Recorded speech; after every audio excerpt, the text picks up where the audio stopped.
Kaibigan ko may nakilala kagabi, ang ganda-gandang babae. Morena, matangkad at super ang sexy, ang aking ay kawili-wili. Nabihag siya ng naaninag niya ito, sumasayaw sa entablado.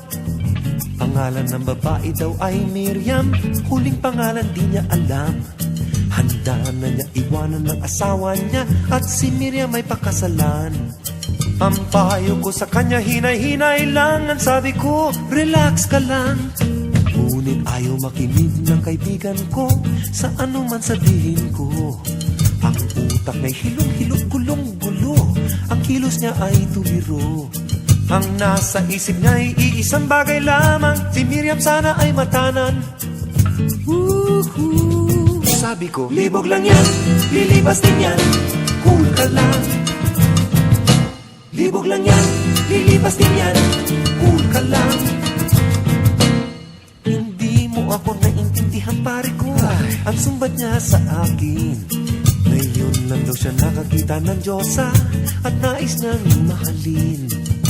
Hiling niya sa akin, pagbigyan ko siya, at siya'y aking unawain. Sus, Ginoo. Ang sabi ko, di ako makapaniwala sa aking mga naririnig mula sa bibig ng dating binatang maraming pusong napakilig. Gumising ka na, pare ko, tanghali na, tumigil ka ng managinip. Pagkat libog lang yan, lilipas din yan, cool ka lang. Libog lang yan, lilipas din yan, relax ka lang. Libog lang yan, lilipas din yan, cool ka lang.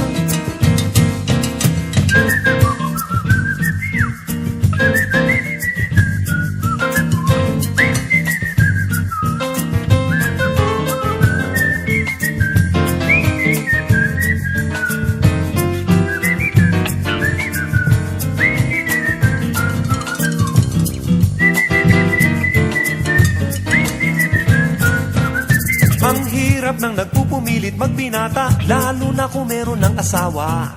Masahol pa sa bagong nanliligaw, paporman at magastos pa.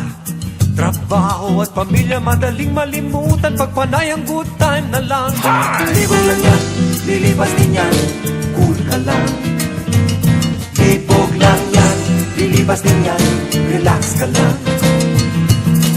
Libog lang yan, lilipas din yan, cool ka lang.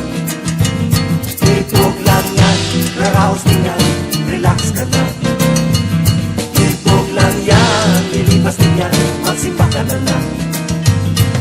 Sports na lang, pare ko. Maligo ba yan? Nakaka-relax. Libog lang yan, lilipas din yan, huwag mag-alala, raraos din yan, relax ka lang. Pag-jogging kaya, o baseball, softball, football, volleyball, basketball. Chong, magsama-sama kayong barkada, mag-form kayo ng basketball team. Laro araw-araw, laro sa gabi, pagod na, di ba? Tapos pagising sa umaga, laro na naman, laro na naman, laro na naman. Pagod na, hindi mo na iisipin yan, wala ka na yung mag-iisipin, sakit ng katawan na lang, di ba? Di nakalimutan mo na. Ganyan lang yan, pare. Relax ka na.